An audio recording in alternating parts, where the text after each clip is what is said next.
You can't be genuine." H-Therix's mandibles clattered rapidly in distress, their iridescent exoskeleton reflecting the harsh laboratory lights. "Professor Q Lanthar, this has to be some sort of twisted joke, right? Right?" The professor's gem-like form glowed faintly with what could only be described as barely contained amusement. All four of their sensory stalks were focused on the holographic display showing their newest exchange student's homework submission in progress. "I assure you, young H-Therix," the professor's melodic voice resonated through the observation chamber, "what you're witnessing is quite standard for Terran biology students. In fact, MS Rodriguez specifically requested to wrestle an Exarian shadow beast for her xenobiology practical exam. She claimed, and I quote, 'How else am I supposed to properly document its muscular structure and defensive responses?'"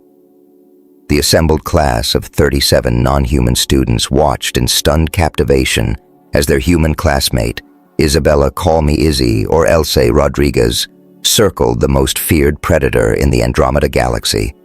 The shadow beast, all 20 feet of rippling obsidian muscle and gem-like talons, let out a deafening bellow that would have liquefied the courage of most sentient species. Izzy just yawned.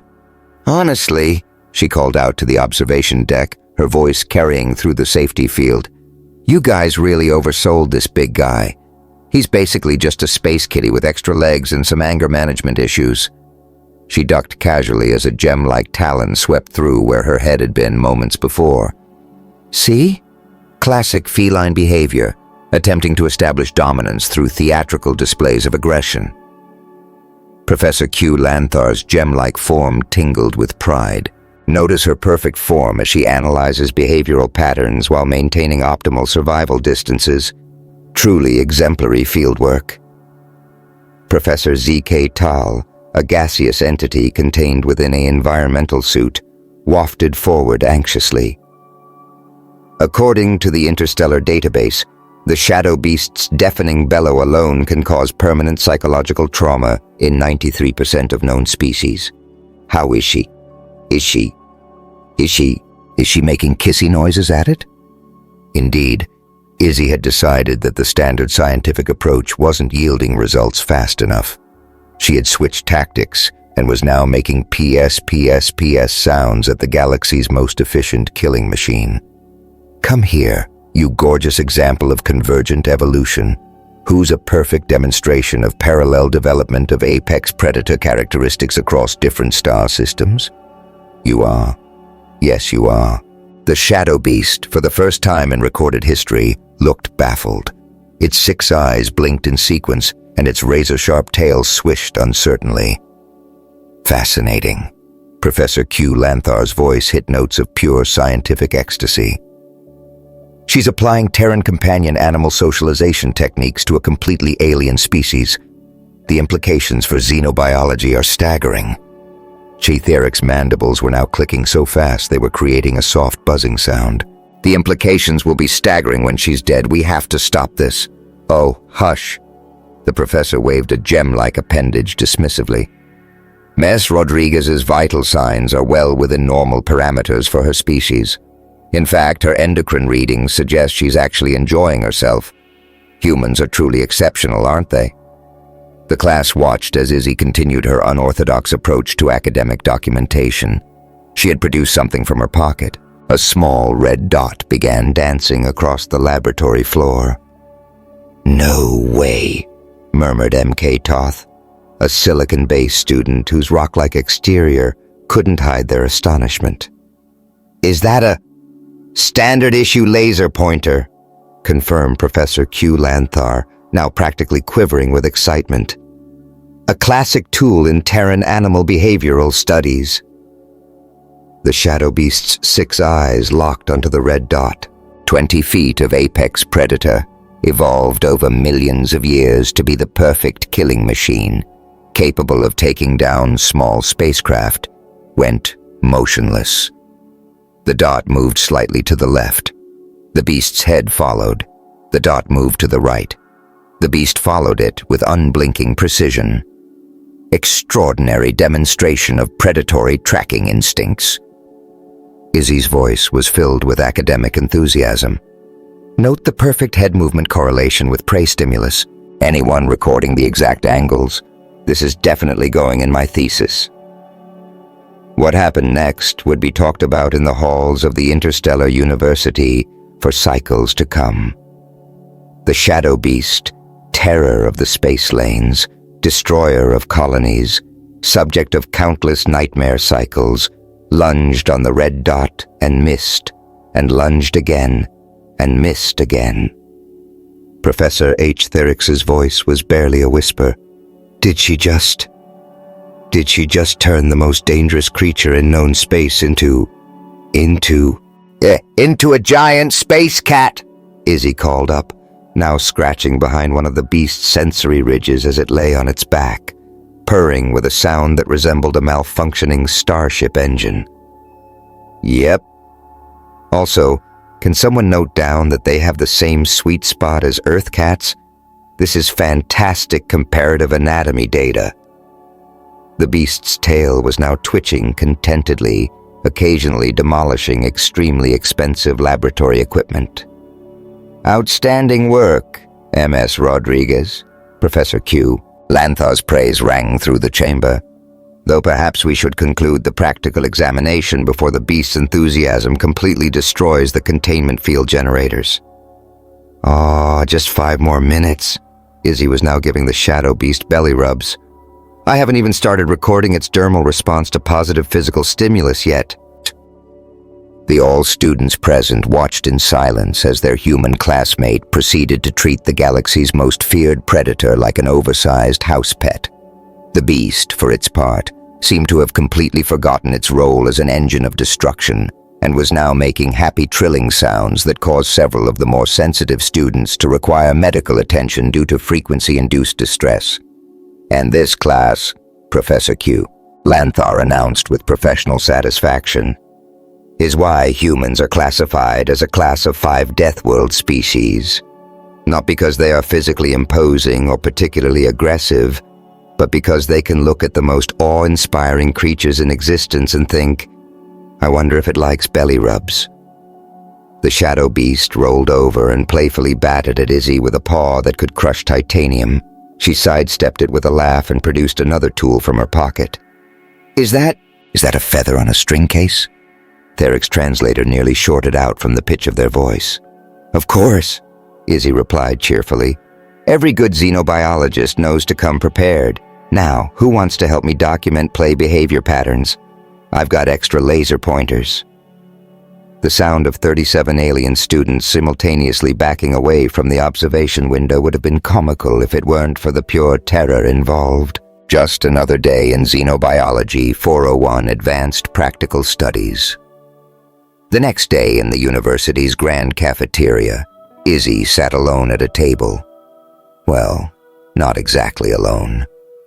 The shadow beast, which she had now named Mr. Sprinkles, was curled up under the table like an oversized house cat, occasionally causing minor earthquakes with its purring. You kept it. Chitherix's voice cracked as they approached, mandibles twitching nervously. How is this even allowed? Izzy looked up from her datapad where she was casually recording Mr. Sprinkle's dietary preferences. Oh, hey, want to join us? And of course I kept him. He's my academic specimen. Besides, the alternative was putting him back in containment, and he gave me those eyes. You know the ones. The shadow beast raised all 6 of its eyes, giving a perfect demonstration of what Izzy meant. Even H. Therix's naturally armored heart felt a slight twinge. Those eyes, Izzy continued, scratching behind Mr. Sprinkle's sensory ridge, have evolved to track prey in absolute darkness, and now they're being used for emotional manipulation. Isn't evolution amazing? That's not the point. Hethrix's exoskeleton was turning a fascinating shade of stressed-out purple. That creature has a body count higher than some small wars. Had a body count, Izzy corrected, pulling out a giant ball of yarn from her backpack. Now he's got a yarn count. Watch this, Mr. Sprinkles, fetch! The entire cafeteria went silent, as the shadow beast bounded after the yarn ball, its gem-like talons leaving slight gouges in the floor. Several students dove for cover. 3 achieved new personal records in speed levitation, and one particularly anxious Vaporex student simply evaporated in panic. "Rodriguez Dean Vialaxios," booming voice echoed through the cafeteria.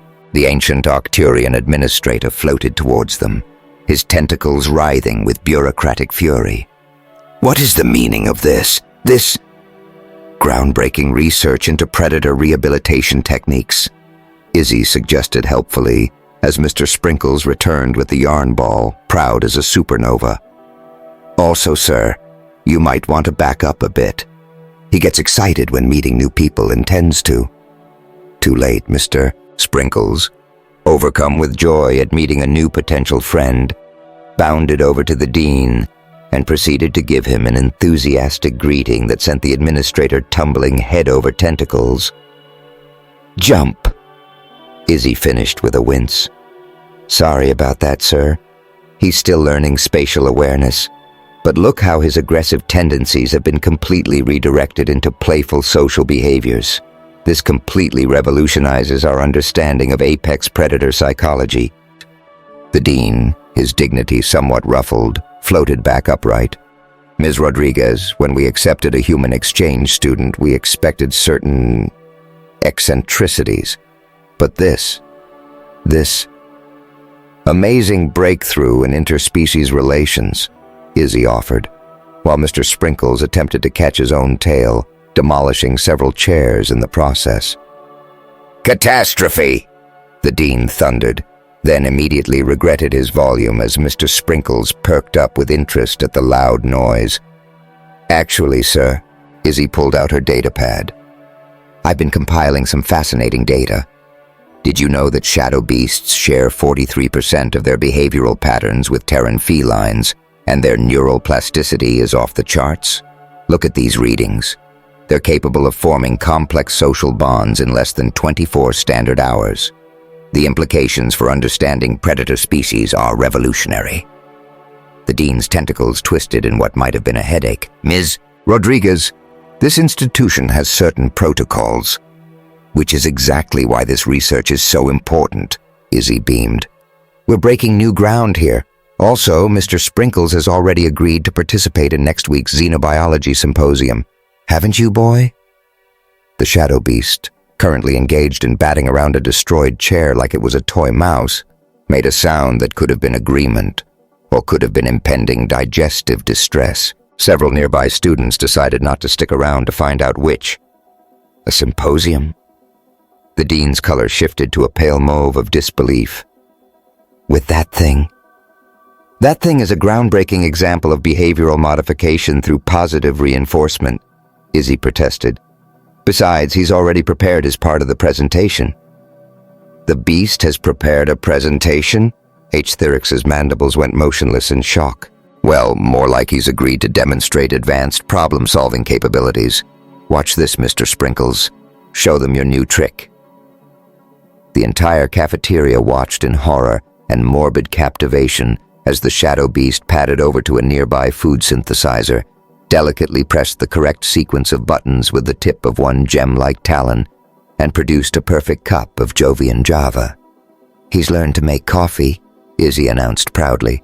"Admittedly, he keeps crushing the cups because, talons, but the principle is sound. We're currently working on teaching him to use the replicator's interface to order his own treats." The dean's tentacles had gone completely limp. "You taught a shadow beast to use technology?" "Of course. How else is he supposed to be self-sufficient? I can't keep getting his snacks for him. That would create an unhealthy dependency dynamic. Right now, we're working on understanding the concept of credit accounts, though he's having some trouble with the math." Mr. Sprinkles, having successfully demonstrated his mastery of hot beverage production, had moved on to trying to catch the light reflections from his own gem-like talons on the wall. Each pounce was causing minor structural damage to the cafeteria. "Miss Rodriguez, The dean's voice had taken on the particular tone of someone who has completely given up trying to understand their current reality. "I believe we need to have a genuine discussion about the future of your research project." "Excellent idea." Izzy pulled out a heavily annotated research proposal from her bag. "I've actually been meaning to discuss expanding the study. You see, I have this theory about pack dynamics, and I was thinking if we could just acquire 2 or 3 more shadow beasts." The sound of the dean's consciousness temporarily shutting down in self-defense echoed through the cafeteria. Chase Thyrix, who had been watching this exchange with a mixture of horror and unwilling captivation, finally found their voice. "Izzy, you do realize that before you, the longest anyone had survived in close proximity to a shadow beast was approximately 3 minutes. "Really? Huh." Izzy scratched her head thoughtfully while Mr. Sprinkles attempted to fit an entire table in his mouth. "I guess nobody ever thought to try the PS technique before. Speaking of which, who wants to help me document his response to catnip? I've got some in my bag, and I've got a hypothesis about its effects on his gem-like structure." The cafeteria emptied in record time, leaving behind only Izzy, an increasingly playful shadow beast, and the faint echo of H. Thyrix's scream of catnip lingering in the air. Just another lunch break at the Interstellar University of Advanced Studies. The day of the Xenobiology Symposium arrived with all the subtlety of a supernova in a glitter factory. The grand auditorium of the Interstellar University was packed with scientists, researchers, and a healthy number of emergency response teams, just in case. "Ladies, gentle beings, and quantum uncertainties." Professor Q. Lanthar's voice resonated through the hall, their gem-like form gleaming under the spotlight. "Today, we witness history in the making. Please welcome our keynote speaker, Isabella Rodriguez, and her research assistant." Izzy strode onto the stage, followed by Mr. Sprinkles, who was wearing what appeared to be an oversized bow tie. The sight of a shadow beast in formal wear caused several audience members to question their sanity and/or recreational substance choices. "Thank you all for coming," Izzy beamed at the audience. "Today, we'll be challenging everything we thought we knew about apex predator psychology, social bonding, and the proper use of laser pointers in academic research." Mr. Sprinkles sat beside her, attempting to look scholarly, despite being distracted by his own tale. "But first," Izzy continued, pulling out a small remote, "a brief video compilation of our research progress." The colossal holoscreen flickered to life, showing footage that would soon become legendary in xenobiological circles. Mr. Sprinkles learning to play fetch with increasingly large objects, including what appeared to be a small shuttle. Mr. Sprinkles discovering the joy of cardboard boxes, though finding them slightly small for his 20-foot frame. Mr. Sprinkles attending a quantum physics seminar, mostly sleeping, but occasionally batting at the holographic mathematical formulas. And finally, Mr. Sprinkles helping or attempting to help in the university's cafeteria, delicately serving food with his gem-like talons while wearing a hairnet over all 6 eyes. "As you can see," Izzy gestured enthusiastically, "traditional assumptions about predator species have been largely based on fear responses and limited observation.